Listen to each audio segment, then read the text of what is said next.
Welcome to the teaching ministry of Lakeside Alliance Church. We are a movement of people who are passionate about pursuing Jesus Christ. If you're in Southeast Wisconsin, join us on a Sunday morning and consider partnering in a mission that matters. For now, sit back and open your heart as we hear from Pastor John. Something I've noticed when I'm out for a run, which should probably happen more often, I'll have my AirPods in, and I'll be chugging away down the trail, and Pandora, that app, will occasionally throw on a song that puts me in a bit of a quandary.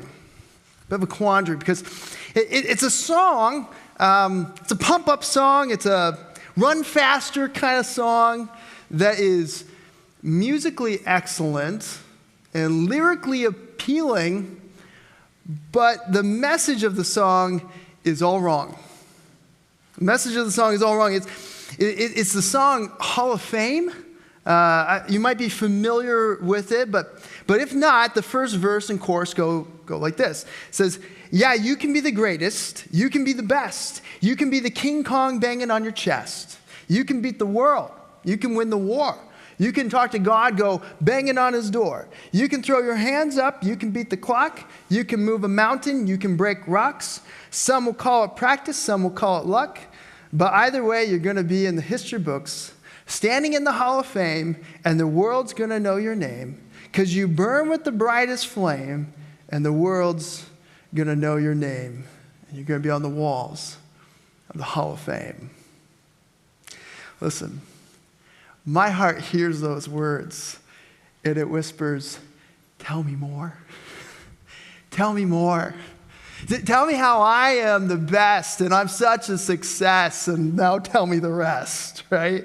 It's a song that on one hand will get me running faster, but with a message that I need to check at the door. Because it's a message, the message of that song, it acts like an elixir prompting my pride to an overconfidence, over certainty, over everything. And it's anything but godly. And I mention this because in today's passage, the Apostle James, he has a bone to pick with that kind of thinking. And of course, prideful thinking and viewing ourselves and our success this way, it's not relegated to sports. In fact, we can see this example that James uses here, that it's actually from an angle of business planning. And so prideful thinking, listen, it's a pitfall that any of us can fall into. Any one of us. But thankfully, what we're going to see in this passage is it's not just a warning about the dangers of pride, but we're also going to see a bridge to navigate our way out. So I want to invite you to take a look at with me from James chapter 4, beginning in verse 13. You can open up to James chapter 4, whether you got a phone or you got a paper copy. James chapter 4, we're in part 9 of this series, Living Faith, as we study through the whole book of James. Now as you look there at this passage, if you're someone who's been keeping up with the messages in this series, you're going to quickly notice something. You're going to notice that the tone of this passage is not nearly as fierce as the one preceding it, okay? However, in the text, James is still continuing to develop the theme of humility. He's been addressing this theme throughout the book, and this is one more place where he brings that particular theme to bear on an example from everyday life that these Christians, and certainly ourselves, run into. And as we engage with this passage this morning, I want to point out that it may be a bit of a surprise to us to find this particular example of prideful thinking that James employs because of how common it is for us to be thinking this way. And so take a look at this warning with me and how to handle it, starting in verse 13 as it says, "Come now, you who say, today or tomorrow we will go into such and such a town and spend a year there and trade and make a profit. Yet you do not know what tomorrow will bring. What is your life? For you are a mist, that is a vapor that appears for a little time and then vanishes. Instead, you ought to say, if the Lord wills, we will live and do this or that. As it is, you boast in your arrogance, referring to the hyper certainty in their planning. All such boasting is evil. Why? Well, it doubles down on displaying a prideful certainty in how we think about our lives and our ability to guarantee our own plans with announcing it to others. And that kind of overconfidence in our power is pride. So James calls that out. And he finishes here with an axiom that really, it could be applied to all kinds of different things. But James, I think, includes it here as a final warning to us so that we don't just ignore and blow off the warning that he's giving here. And so in verse 17, he says, so whoever knows the right thing to do and fails to do it, for him it is sin. Church, James's reasoning here, it's not real complicated, is it? Even if it's surprising to us. This warning against a hyper certainty absent of a healthy allowance for God's sovereignty is nothing but foolish pride. Now, it does take a little bit of study to clearly see how this hyper certainty is working its way out. But if we were to carefully walk through verse 13, as we do so, we'd see that there's a set of indicative verbs, all right? Go, spend, trade, make, all right? And that means that this is a statement of action as if it's a fact. And they all have a future tense to them, which means it's creating this feel of intensity of something along the lines of saying, today or tomorrow, we will go to such and such a city. We will spend a year there, and we will do business, and we will make a profit. Do you hear that? That's what pride sounds like. That's what hyper certainty sounds like.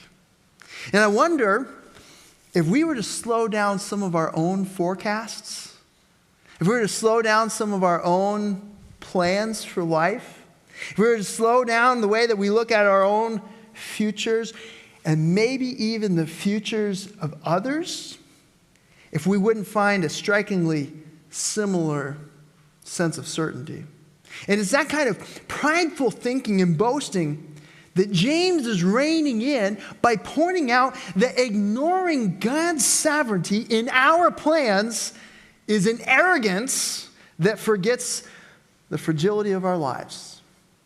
Ignoring God's sovereignty in our plans is an arrogance that forgets the fragility of our lives. Listen, when we look at our lives, we should picture them with big red letters stamped right across the front of them with that Italian word, fragile. Right? But we don't. Instead, we go around guaranteeing our own success. We call our shots verbally, not just mentally, without humility to remember or to recognize how far we are from being in control, which is why we need to become all the more mindful about what it is that we're listening to and how it is that we are maybe boasting as if we ourselves are some kind of Hall of Fame material when we don't even know what's going to happen tomorrow, when we aren't in control of the outcomes, when our bodies are but dust and the span of our lives are like a mist. You know, growing up in Kansas, I lived in a certain region that was called the Smoky Valley. The Smoky Valley area. And I grew up here. It got its name, though, because supposedly the conquistador, Valquez de Coronado, I'm not sure how to say that first name. Somebody can help me with that later. As he was exploring the area, he noted how every single morning there would be this fog that's always there and so forth, and hence the name Smoky Valley quickly followed. But one thing about such a a dry and intensely sunny and windy region like Kansas is that fog cannot hang around all day. Not like it does here. Some days in Port Washington, it's 2 o'clock, and I'm like, wait, man, is this Gotham City? I don't know, it's, right? It can't. In fact, it's burned off very quickly every morning, maybe an hour tops. And that's what our lives are comparable to. They're compared to a mist, a fog, a vapor that's over in a blink of an eye. And when we plan our lives absent of God's sovereignty, and we develop a picture in our mind of what it's going to look like, and then death, war, illness, an accident, bankruptcy, you name it, comes in and intrudes on everything, our pride is quickly seen in our anger. We can feel as if we ourselves, or a friend or family member, was cheated. We feel as if they were cheated of something that we deserved, or they deserved. That they deserved it, by the way, simply because what? We planned it that way. Simply because we decided on it. And frequently that anger turns into anger towards God. Maybe you're familiar with that kind of anger. But either way, our foolish misconceptions around the control that we think we have in our lives or in the lives of those we love oftentimes gets exposed with death or failure. It reveals how fragile, how ignorant, and how dependent we really are. And it reveals how all of our boasting was ignoring and failing to take into account God's sovereignty, as in how God works all things according to the counsel of his will, Ephesians 1:11. When we ignore his reign and his power in our plans, it displays an arrogance that forgets just how fragile our lives really are. And it sets us up for this kind of misdirected anger when things don't go according to plan. And so it's that kind of prideful thinking that James is inviting us to challenge in our lives, in our plans, in our hearts, in our words, and anywhere else it shows up.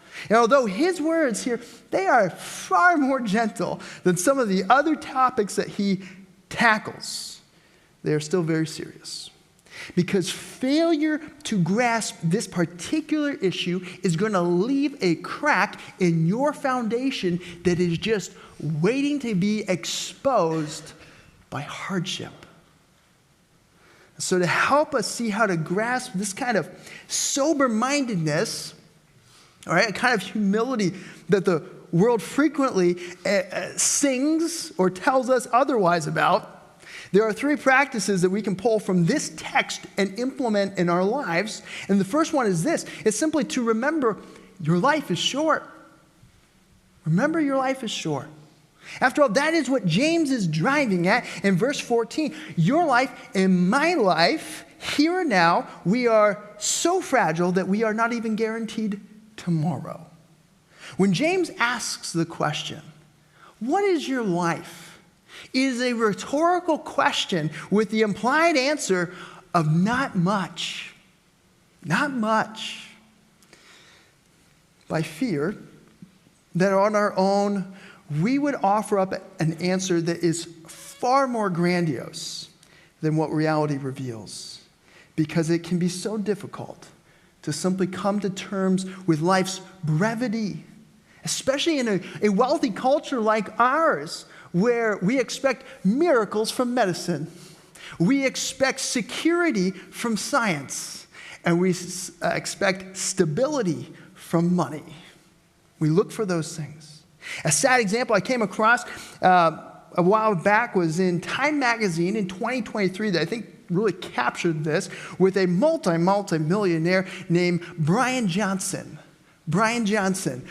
Johnson at the time was 46 years old, and he had spent the last 3 years of his life working to reverse his age, the age of his body, through consuming all kinds of various things. He had a strict health routine. One of the things he would do is he actually consumed 111 supplements every day. 111 supplements every day. Breakfast was not fun, I bet, right? He had all kinds of bizarre, he has all kinds of bizarre light machines. He would eat some of the most disgusting sounding meals that one would ever freely choose to eat. And in the article, Johnson is pictured wearing this t-shirt with his slogan, "Don't die, don't die." And as the article goes on and on and on, detailing how he has invested millions upon millions of dollars in this cause to get younger, you get the impression he could be the poster child for a culture that is hoping to eke out just a little bit more time here and now through all kinds of little life hacks. But of course, someday, very soon, very sadly, the reality of how short life is going to come knocking on Johnson's door. And there's not a gimmick that will save him. And while this is an extreme example, all right, nonetheless, you and I, as followers of Jesus Christ, we will fare far better in this struggle when we remember how short life really is and how long eternity is. Listen, weighing those two realities out correctly makes a world of difference for guarding our hope from failures of pride. One real simple way that we can do that, by the way, when we can remember life's brevity, is by stop shying away from hospitals, from funerals, from nursing homes, right? Places where we are confronted with our own mortality and our own weakness. The more that we try to hide from that reality, and we try to avoid the uncomfortable truth of grief and loss, and the more that we try to pretend that we'll live forever, the greater of a burden that we are heaping on our own shoulders to try to squarely manage. The heavier of a load it will be when we hide from the truth instead of humbling ourselves to keep death and loss in view. Keep it in sight. It actually helps us keep focused on what matters most as it teaches us to number our days, here and now, so that we won't fill them up with what doesn't actually matter at the end of what is already a very short existence. And so, friends, don't fall for cheap immortality lies. Don't get so caught up in your own health that you ignore training in godliness. Don't turn a blind eye to sickness and death, as they will keep you actually better focused on the life to come by reminding you how short this life really is. Now, the second practice we can pull from James here shows us how to retrain our outlook with God's sovereignty. Retrain your outlook with God's sovereignty. Listen, aside from the humility that James is attempting to cultivate in us through showing just how fragile or how weak, how inept we really are when it comes to the certainty about our future, James is after our recognition of the Lord's supremacy over our lives. Look back at verse 15 as James works to drive this home. He says, instead, you ought to say, if the Lord wills, we will live, do this or that. As is, you boast in your arrogance, and all such boasting is evil. Now, James isn't after us simply repeating some kind of rote phrase like, Lord willing, right, attached to every plan, although that can be a helpful reminder. Rather, he wants to reshape the outlook that not only confronts our boasting, but the arrogant heart that is fueling those boasts. So we need to retrain our outlook by seeing it in submission to the Lord's will, or in other words, to God's sovereignty. We have to learn how to see our plan under a greater plan. But that does raise the question, how are we to understand God's will or his sovereignty when it comes to our plans? While I don't want us to maybe go too far afield on this, it's helpful to be reminded of the nature of God's sovereignty and our responsibility in life. I'm indebted to D.A. Carson for providing two summary truths distilled from several biblical texts on this topic. And together, these two truths paint a picture of how God's reign and activity interacts with our lives. Here's the first. The first is that God is absolutely sovereign. But his sovereignty never functions in such a way that human responsibility is curtailed, minimized, or mitigated. And number two, human beings are morally responsible creatures. They significantly choose, rebel, obey, believe, defy, make decisions, and so forth. And they are rightly held accountable for such actions. But this characteristic never functions so as to make God absolutely contingent. And in the Bible, God is pictured, he's credited with the smallest of details to the greatest of works. From the outcome of a battle to the rain that's falling, God is involved and in charge. He's that sovereign. And in the Bible, it's clear that he's also that good. Again, Carson points out, God is never presented as an accomplice to evil or secretly malicious or as standing behind evil in exactly the same way that he stands behind good. So then, we see with people, though, making their choices, they're choosing according to their desires and abilities, which are a function of our nature. Meaning someone still dominated by the sinful nature is acting on desires in accordance with their nature, and ergo is still responsible for their choices. And so when it comes to our planning, we can see how these truths, they can sit side by side without ever falling into contradiction with each other as we attempt to get our desires in a world under God's control. And so practically, when we bring those two things together in this passage, we see three things that are worth noting. First, we see why James doesn't go on to condemn all planning. He doesn't do that. You and I are responsible for our choices. And a good plan can help us make better choices. Because of that, planning can be done in a way that is both wise and godly. And so we don't need to steer away from planning, but rather we need to steer into it in a particular way, desiring to align with godly desires while leaving the outcome ultimately in God's hands. Second, we see that the details of our lives are never out of place. As much as we might feel they are sometimes, they are never out of place. God is always in control. He is working out every detail of our lives to bring about the ultimate greatest good for his people and the glory that he's due. And so then, nothing, good or evil, has, is, or will ever be wasted in this life, but redeemed in a far greater outcome than we could ever imagine. And the Bible is, by the way, littered with story after story from Abraham and Joseph to Peter and Paul of how he's doing this. You can see with HD level quality how God is working out all things according to his will when we read those stories. Third, we see how boasting in the Lord is the only boasting, though, that makes sense. Listen, God's sovereignty and our responsibility, it works because the Lord makes it work.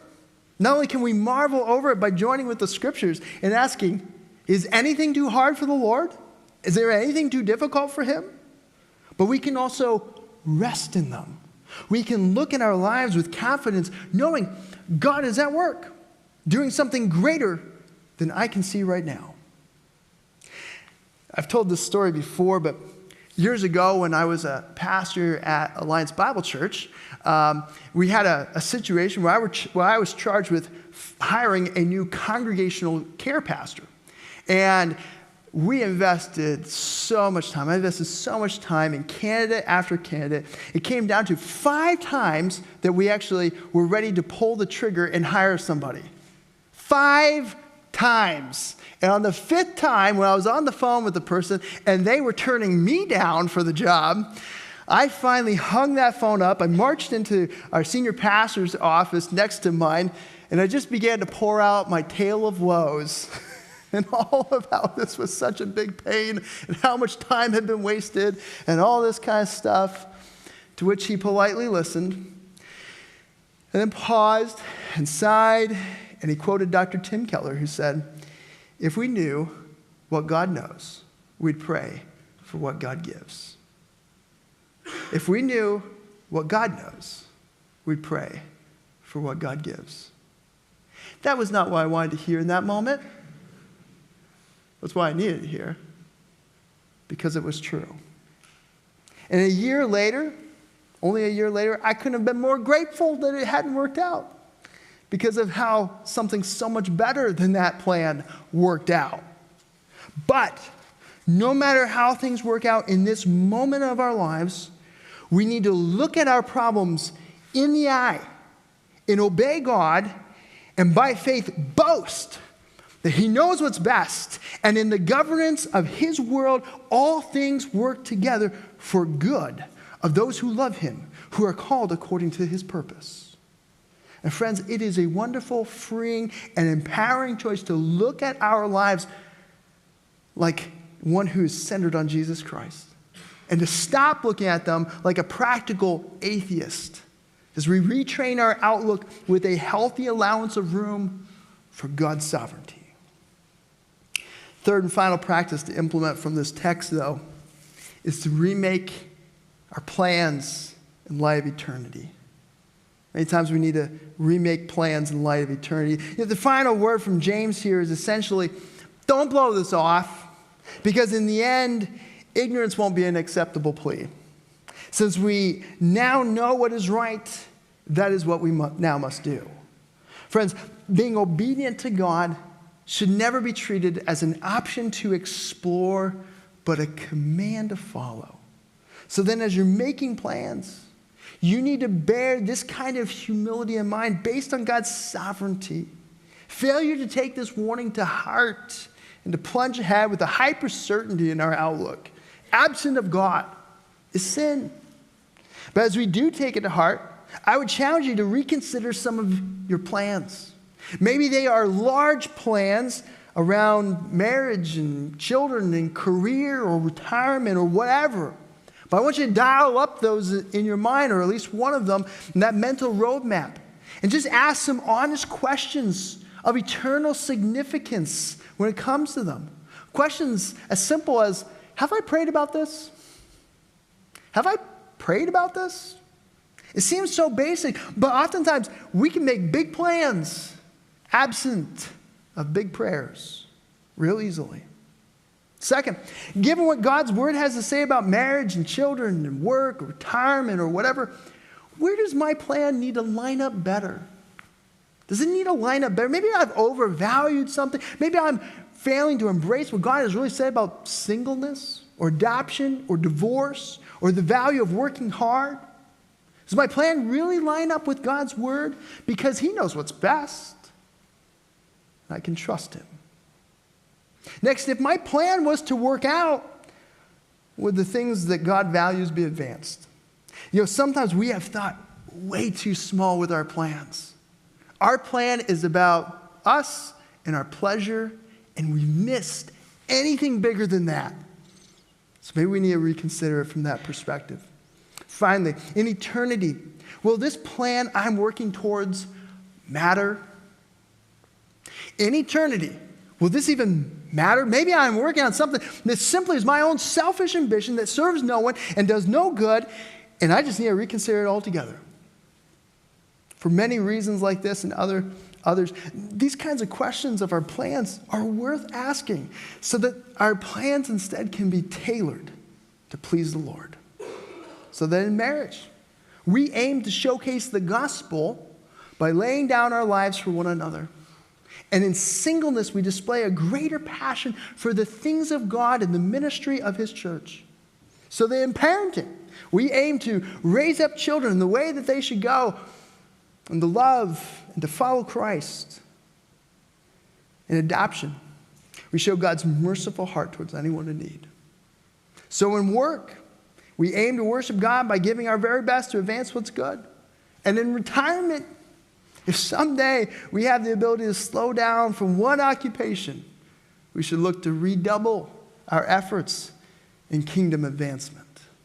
And on we can work to remake our plans in light of eternity.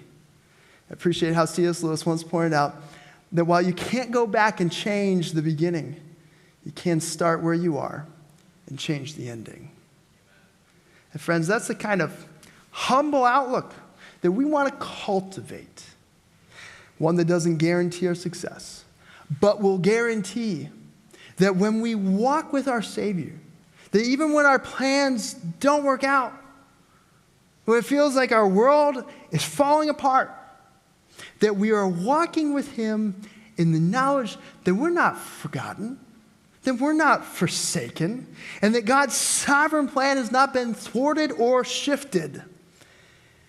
And we can know this because our boast and our plan has become this, that our God never fails.